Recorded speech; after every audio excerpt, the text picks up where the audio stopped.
ফেরেশতাদের শব্দ রেকর্ড করল নাসা। মহাকাশ নাকি সম্পূর্ণ নিঃশব্দ, এটাই এতদিন বিজ্ঞানীদের ধারণা ছিল, কিন্তু নাসার গবেষণায় উঠে এসেছে এক বিস্ময়কর তথ্য।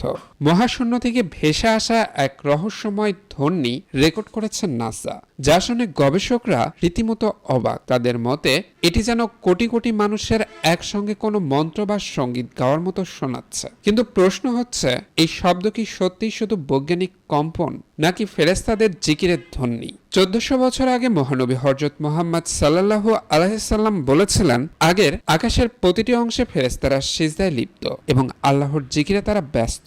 তাহলে কি এবার সেই সত্যেরই প্রমাণ পেল বিজ্ঞান? সহিহ মুসলিম হাদিস, আবু দার রাহমাতুল্লাহ থেকে বর্ণিত, রাসূলুল্লাহ সাল্লাল্লাহু আলাইহি সাল্লাম যখন মিরাজ থেকে ফিরে আসেন, তখন সাহাবারা তাকে জিজ্ঞেস করেন, ইয়া রাসূলুল্লাহ, আপনি কি আকাশে কি দেখেছেন এবং কি শুনেছেন? জবাবে নবীজি সাল্লাল্লাহু আলাইহি ওয়াসাল্লাম বলেন, আমি যা দেখেছি তোমরা তা দেখতে পাও না, আমি যা শুনেছি তোমরা তা শুনতে পাও না। আকাশ জুড়ে প্রচন্ড কম্পন শব্দ শোনা যাচ্ছে, আর এর পেছনে রয়েছে এক গভীর রহস্য।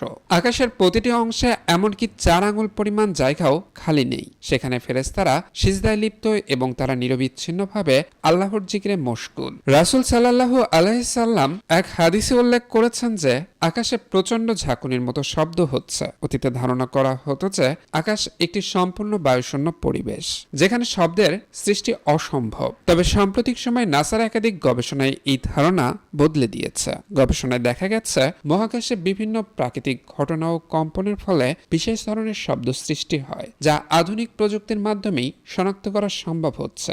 নাসার hour universe is not silent এবং লিসেন টু দ্য ইউনিভার্স শীর্ষক এক প্রতিবেদনে বিস্তারিত তুলে ধরা হয়েছে কিভাবে মহাকাশের শব্দের সৃষ্টি হয়। সংস্থাটি অত্যাধুনিক টেলিস্কোপ ও গবেষণা সরঞ্জামের মাধ্যমে এসব মহাকাশীয় শব্দ শনাক্ত ও রেকর্ড করা সম্ভব হয়েছে। নাসার চন্দ্র, এক্স রে অবজারভেটরি এবং অন্যান্য দূরবীক্ষণ যন্ত্রের তোলা ছবিগুলোর 3টি নতুন সাইনিফিকেশন প্রকাশিত হয়েছে। এই প্রকল্পের ওপর ভিত্তি করে তৈরি নতুন এক ডকুমেন্টারি নাসা প্লাস স্ট্রিমিং প্ল্যাটফর্মে আত্মপ্রকাশ করে। সনিফিকেশন হলো তথ্যকে শব্দে রূপান্তর করার প্রক্রিয়া। চন্দ্র এবং অন্যান্য দূরবীক্ষণ যন্ত্রগুলো মহাকাশ থেকে যে বৈজ্ঞানিক তথ্য সংগ্রহ করে তা সাধারণত ডিজিটাল সংকেত আকারে থাকে এবং পরে চিত্র আকারে রূপান্তরিত করা হয়। সনিফিকেশন প্রকল্প সেই তথ্যকে শব্দে রূপান্তরিত করে, যা নতুন এক অভিজ্ঞতার সৃষ্টিও করে। নাসার নতুন documentary listen to the universe NASA plus streaming প্ল্যাটফর্মে মুক্তি পেয়েছে।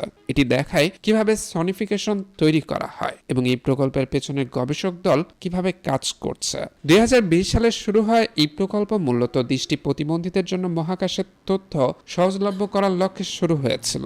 পরবর্তীতে এটি ব্যাপকভাবে জনপ্রিয়তা লাভ করে এবং বিশ্বব্যাপী দর্শক নাসাদের কাছে পৌঁছে যায়। নাসার চন্দ্র প্রোগ্রামের ভিজুয়ালাইজেশন ও প্রযুক্তি বিষয়ক বিজ্ঞানী কিম্বারলি আরকার্ট বলেছেন যে, আমরা নাসা প্লাস এবং সিস্টেম সাউন্ড এর সঙ্গে অংশীদারিত্বের এই গল্পটি বলতে পেরে অত্যন্ত আনন্দিত। দুর্দান্ত বিষয় হলো এই প্রকল্পটি দারুণভাবে বিস্তৃত হয়েছে এবং অনেক মানুষের মন ছুঁয়ে গেছে। গবেষকদের মতে মহাকাশে ছড়িয়ে থাকা বিভিন্ন কণা বা নক্ষত্রের বিকিরণের ফলে কম্পন বা ভাইব্রেশনের সৃষ্টি হয়, যা থেকে এইসব শব্দের উৎপত্তি ঘটে। মূলত এইসব শব্দ ইলেকট্রোম্যাগনেটিক তরঙ্গ হিসেবে থাকে, যা পরবর্তী সময়ে শব্দ তরঙ্গে রূপান্তরিত করা হয়। লক্ষ্য করলে দেখা যাবে 1400 বছর আগেই রাসূল সাল্লাল্লাহু আলাইহি ওয়াসাল্লাম উল্লেখ করেছিলেন যে আকাশে কম্পনের মতো শব্দ হয়। নাসা বর্তমানে বলেছে এই শব্দগুলো কম্পনের কারণে সৃষ্টি হয়। এমনকি গবেষণার সঙ্গে যুক্ত একজন বিজ্ঞানী তিনি বলেন যে শব্দ শুনে তার মনে হয়েছে যেন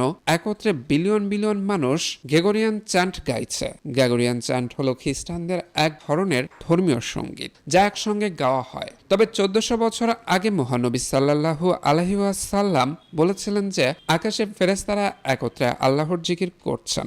নাসা মহাকাশে যে শব্দ আবিষ্কার করেছে তার পেছনে বিভিন্ন বৈজ্ঞানিক ব্যাখ্যা রয়েছে, যেমন নক্ষত্রের চুম্বক ক্ষেত্র বা প্রাচীন মহাবিশ্বের বিস্ফোরণ। তবে এই শব্দের বর্ণনা মহানবী সাল্লাল্লাহু আলাইহি ওয়াসাল্লাম এর হাদিসের সঙ্গে সঙ্গতিপূর্ণ, যেখানে তিনি 1400 বছর আগে বলেছিলেন যে আকাশে ফেরেশতারা একত্রে আল্লাহর জিকির করছেন। যদিও নাসা এর বৈজ্ঞানিক ব্যাখ্যাও দিয়েছে, তবে এই শব্দগুলো প্রকৃতপক্ষে ফেরেশতাদের জিকিরের ধ্বনি কিনা তা কেবল আল্লাহই জানেন।